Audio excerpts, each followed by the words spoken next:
Hey guys, it's Chris Haskins with the realestateroundup.com, and thank you for tuning in to another flip tip. It's going to be a day in the life of a real estate investor. I don't know what volume this is, but we're getting up there.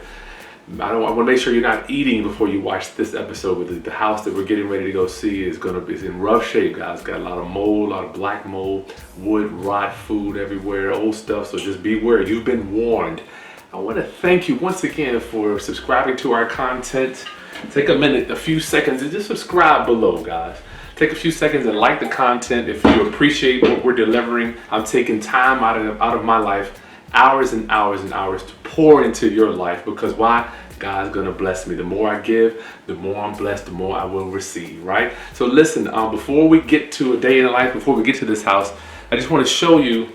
Let's go over how we pre-screen these houses when they come in, because we don't want to go to see houses that there's not a potential to do the deal, right? So before we go to the property there, I want to just show you how we're pre-screening these leads to make it so we're not actually taking a lot of time out of our day to look at who's calling us. So Ron LeGrand says the 5 steps to the real estate business, or any business for that matter, is number 1 is going to be locating prospects, right? We've got to do our marketing, is locating people that might want to do business with us. Have to locate them somehow. In this case, it's going to be marketing. We're doing our postcards and our letters, and we have our internet stuff bringing in leads, right? And the second one is what I'm going to focus on today is pre-screening prospects. Pre-screening prospects. I'm going to show you how I personally pre-screen a prospect. I don't want you to be spending a lot of time with sellers that have a low level of motivation. So if a 1 is somebody that kind of wants to sell, they want you to make them an offer, and a 10 is somebody that has to sell tomorrow, foreclosures tomorrow, I want you to be dealing with people with a level of motivation between 7 and 10. Between 7 and 10. So the people that have motivation between 1 and 6, we want to let our system pre-screen them so you don't waste time being on the phone with them. The quickest way for this business to run you down, to bring you down, and to hurt you mentally is for you to try to do business with people that don't want to do business with you. The reason we're so successful is we only do business with motivated sellers, people that want to do business with us. And I tell people that, look, we don't do business with people that don't want to do business with us. Very simple. Number 3, construct and present offers. Construct and present offers, right? So when we're going to look at these properties, we have to tell the person, listen, what I can do for you is a subject to take over your payments. I can buy your house on a lease option. I might need to do owner financing or seller financing. Or we might want to do a buy and hold on this one. Or, I haven't done this yet, but maybe a house swap. That might be something in the future. That sounds good. Maybe we'll do that. But you have to present offers for Mike. I remember RIP Mike Cheatwood. He used to always tell me, Chris, you can't make any money if you're not making offers. I promise you won't make any money. Number 4, follow up. Follow up. This is where a lot of my coaching clients kind of get tripped up because they get upset at the process of actually following up with people. They think they're going to go out, see a house, get a property under contract, close the deal. Doesn't work like that. I'm going to say 9 out of the 10 deals you see me do, it's been 2-3 months that I've been interfacing and negotiating with the seller. So it's not going to happen. You got to follow up. And Ron LeGrand is saying that follow up is 82%, which he's been in the business since the 80s. I think he probably knows what he's talking about, right? And the last one is close quickly. Close quickly. We got to get the thing closed so we can lock in our profit and realize it when we sell. All right, so today I'm not going to cover all 5 of these because it would take me probably weeks and weeks and weeks and 10 books for me to write on that. But let's go over. I want to show you how we pre-screen the leads that come in. So I'm going to flash this on the board for you too. How do we pre-screen our leads? So this is the lead that came in. This is the house that I'm going to take you to today. Let's call him Mr. D. Mr. D came in. That's his phone number there. So when he calls in, we've got our answering service all set up. We've got a live person talking to him. It comes right to my phone. So I can do what? Speed. You got to have speed in this. We're living in a now economy. I'm getting the leads right to my phone. I can call that seller, set up an appointment, get right out there. So Mr. D, what do I call him? DW. Property address is Alley Road. I blocked that out. I don't want to blow the guy up. People stopping by his house. That's his address there. We have to know the numbers so we can determine their level of motivation or how we're going to get out of the deal. You got to know how you're going to get out or sell the deal before you go in. So his loan balance is $80,000. I've already kind of looked this up, so I know that he owes more than I'm willing to pay already. All right, because I can look it up based on the address and what he owes. So off the bat, if his loan balance is more than what you can pay, our first exit strategy possibly will be a subject to taking over the payments. Let's look at the next thing. His monthly payment is $870. So that's in the realm of possibility. That's in the realm. Not saying that we do it, but I can afford $870 on a large house. This is a big house. I saw the pictures online. So the next thing we need to know is how many months, if you see here, how many months is Mr. DW behind? Looks like he's 2 months behind in payments, right? We have to know these numbers. Don't even go talking to a person, don't go to a home unless you know these numbers. You're wasting your time, because by the time, what the seller wants to do is get you to the house so they can start talking to you and dumping their stuff on you. But you need to know this stuff so you don't waste your time going out there if there's no deal. So he's behind 2 months, so we already know that it's going to take us $2,000 to bring it current.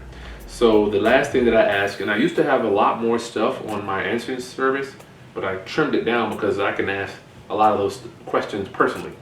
So when can we call him back? Anytime. I like Mr. DW. He says, I'm interested in what amount you would purchase my property for. I would like to have a call back as soon as possible. He lives in Williamsburg, Virginia, and he's coming down here back and forth. So this is the first step, well, second step. We've already located him. Second thing is pre-screening him. So the only thing we're going to be able to do for him so far, we've got 2 exit strategies that I have in mind before I get there, right? We need to know, to have as much information before you get to the property, subject to taking over his payments or short sale. So he already owes more than what I'm willing to pay. So the only thing I can offer this guy are those 2 options. So know what you're going to get into before you go. Know before you go. I like that. That sounds pretty cool. Okay, so let's go ahead and be prepared for this one, guys. We're going to go and take a look at this property and see what we can do for Mr. DW. And don't forget, guys, subscribe to my channel. I cannot tell you, I've got to tell you how much you guys are changing my life. I love you. I'm getting emails from all over the world. I remember I was getting maybe 100 subscribers every few months before, then I was getting 100 subscribers maybe in a month. And then it kind of came down to 100 subscribers in a week. And now we're getting over 100 subscribers in a day. It's just unbelievable how I can see this YouTube thing kind of transforming and changing my life into something that I never knew would blossom and be so beautiful. I get to pour into the world and show people real estate. So thank you, thank you, thank you. Like the content, and let's go look at this house, another day in the life. All right. By the way. Okay, we're rolling, Chris. This is cool. Now,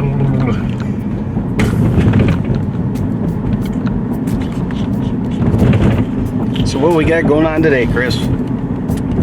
okay, so I told you about our lead. I don't know if this is going to be a subject to or a short sale. 2 options we have because I broke down the lead for you with the email that came in. But as I was going to, as Mr. Smitty got in the car, I was telling him about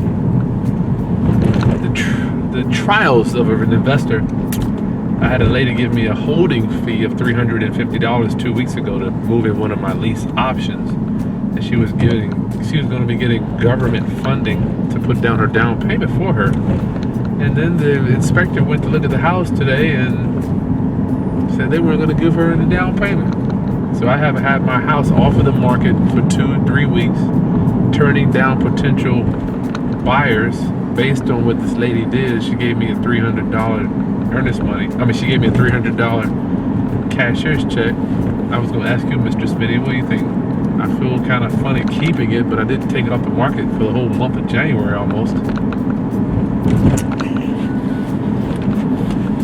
What do you think, Smitty? That's a tough one.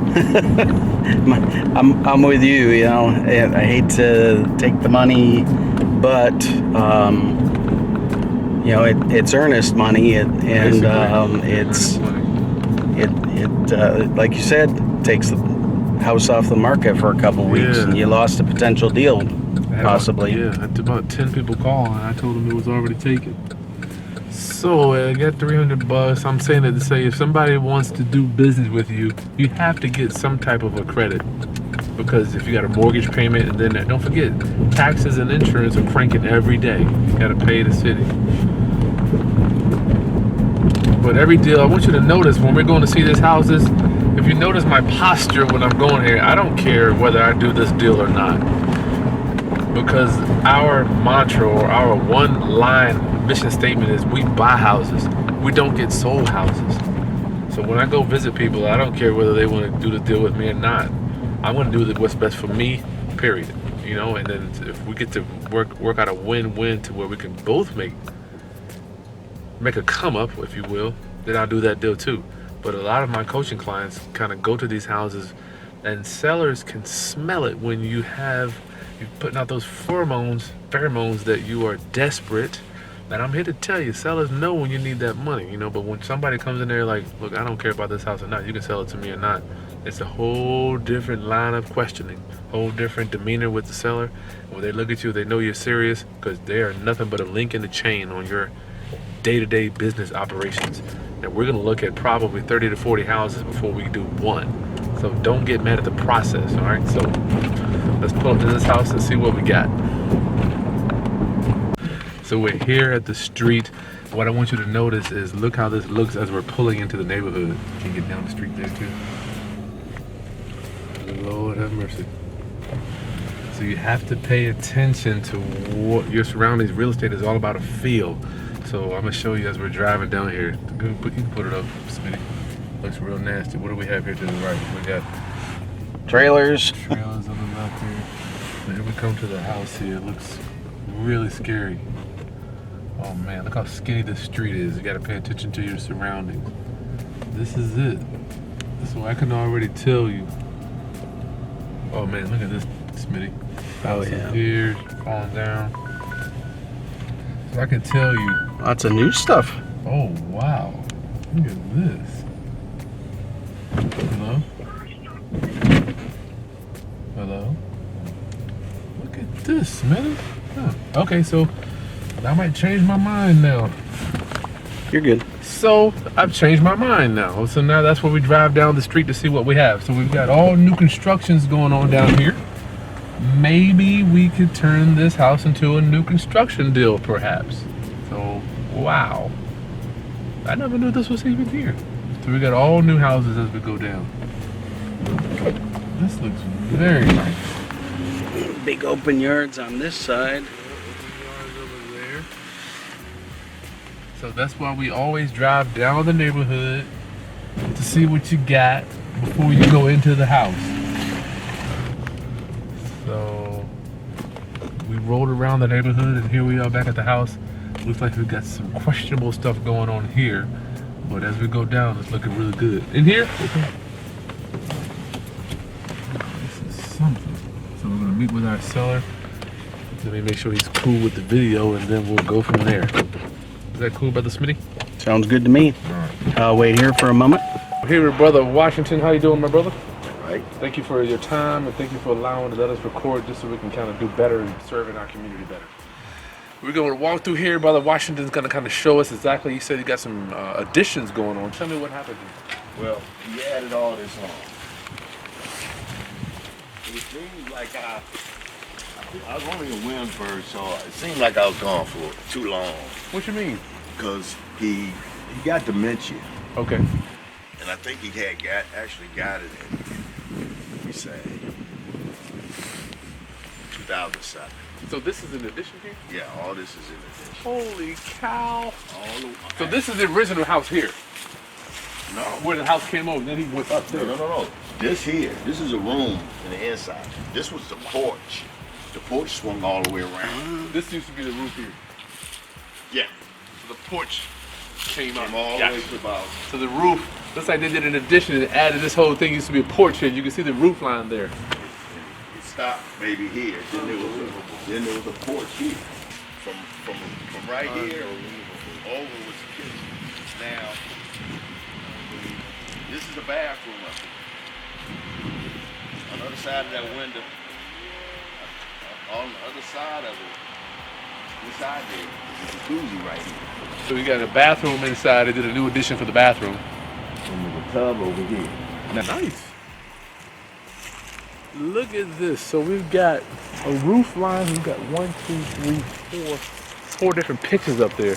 That's going to be a little challenging to deal with, but can be dealt with. And we got a right of way coming through here, which cannot be obstructed. If it's a city right of way, you cannot stop this from happening. Coming right through here. So that's a pretty good one. They got the radio going to deter. But see, I told you, Breaking break inside. or Now I got a whole lot of like vandalism? scrap metal and all this stuff in okay, here. that's fine. That's fine.